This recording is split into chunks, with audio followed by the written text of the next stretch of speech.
बच्चा की जय हो, गुरु गोरखनाथ की जय हो। बच्चा, बाबा को कुछ भिक्षा दे दो। अरे बाबा, यहाँ भजन गाने का समय नहीं है। सेठ जी की एक ही लड़की थी, उसका। अरे बच्चा, भजन ही तो मुक्ति का एक सहारा है। बाबा, आपकी बात, आपकी भजन इस दुख के घड़ी में किसी को अच्छी नहीं लगी। अरे बच्चा, जो बिटिया मरी है उसकी माँ इस भीड़ में कहाँ है? अच्छा बाबा, चलिए मिलवाते हैं।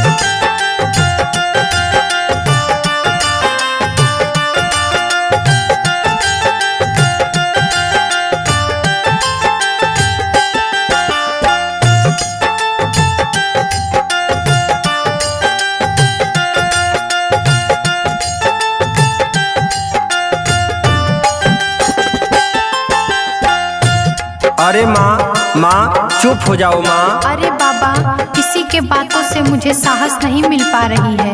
मेरी तो दुनिया ही लुट गई बाबा, मेरी तो दुनिया ही लुट गई। माँ, इस संकट की घड़ी में हम कुछ कहना चाह रहे हैं, लेकिन मेरे इस भजन को ध्यान पूर्वक सुनो। माया के नगरिया में, माया के डहरिया में, माया के नगरिया में, माया के डहरिया में, माया का बसल संसार माई, माया का बसल संसार माई, माया का बसल संसार माई। माया के नगरिया में, माया के डहरिया में, माया के नगरिया में, माया के डहरिया में, माया का बसल संसार माई, माया का बसल संसार माई, माया का बसल संसार माई। अरे जोगी बाबा, मुझे दाना पानी कौन देगा? मेरे बुढ़ौती का सहारा कौन बनेगा? अरे माँ, आप ही बताइए, मुझे कौन सहारा दे रहा है? मैं भी तो इस दुनिया में अकेले हूँ। इस बेटी को क्या हुआ था? बाबा, यह पता चल रहा है कि इसे सर्प ने काट लिया था। यदि आप ज्ञाता हैं, भक्ति में शक्ति है, तो मेरी एक शब्द को पूरा करिए बाबा।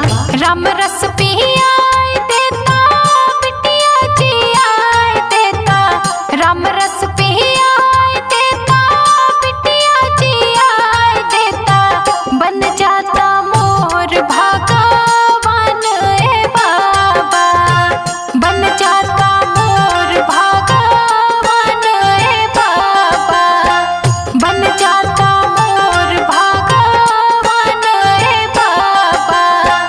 राम रस पिया देता, बिटिया जिया देता, राम रस पिया देता, बिटिया जिया देता, बन जाता मोर भगवान ए बाबा, बन जाता मोर भगवान ए बाबा, बन जाता मोर भगवान ए बाबा।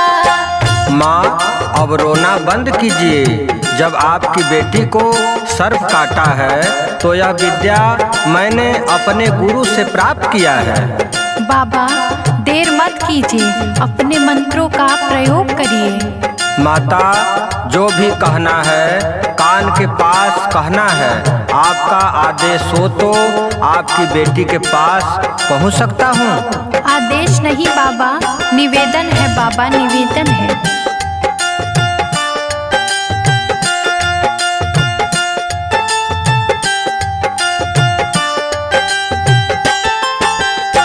गौआ में तुहरे देवा अली हम फेरी, उठ के बैठ जा बहिनी करा जिन तेरी।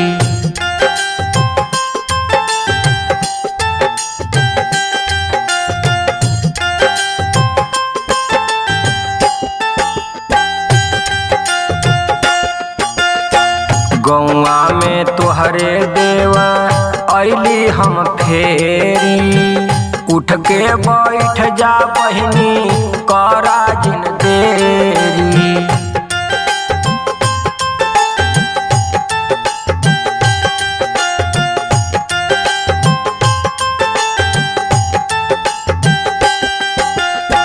भिख दे दामाहुर माटी मठवा की ओर जाई। भिख दे दामाहुर माटी मठवा की ओर जाई। जग गईली बिटिया तो हारे माई।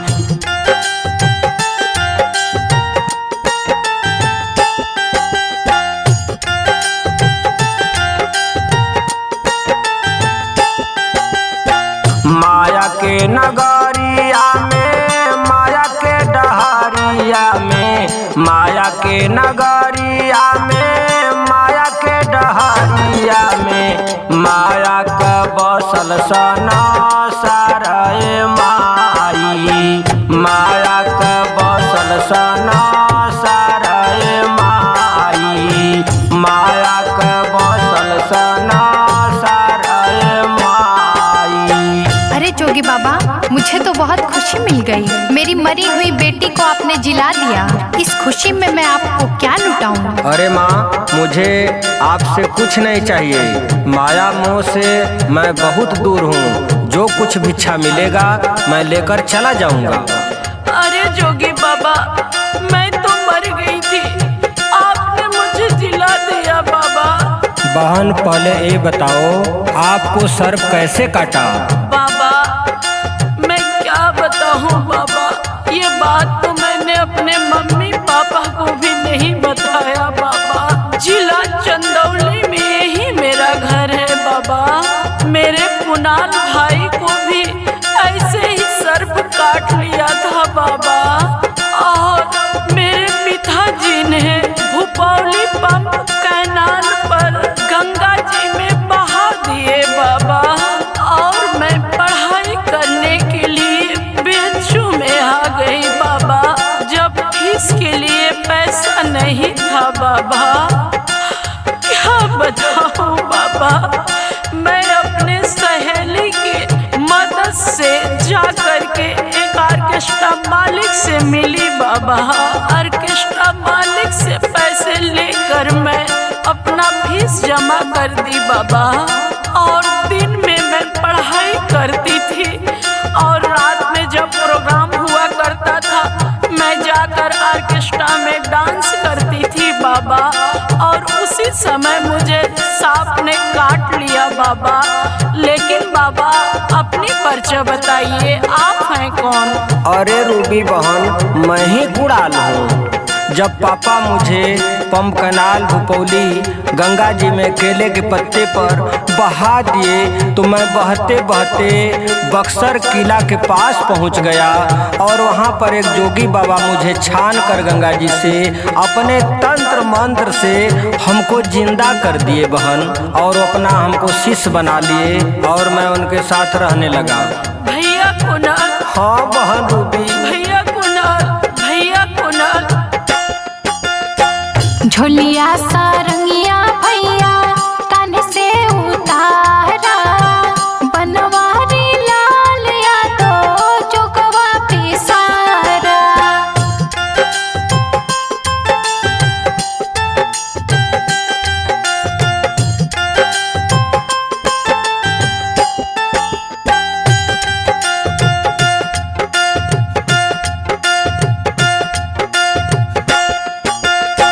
झोलिया सारा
रुक जाइए भैया।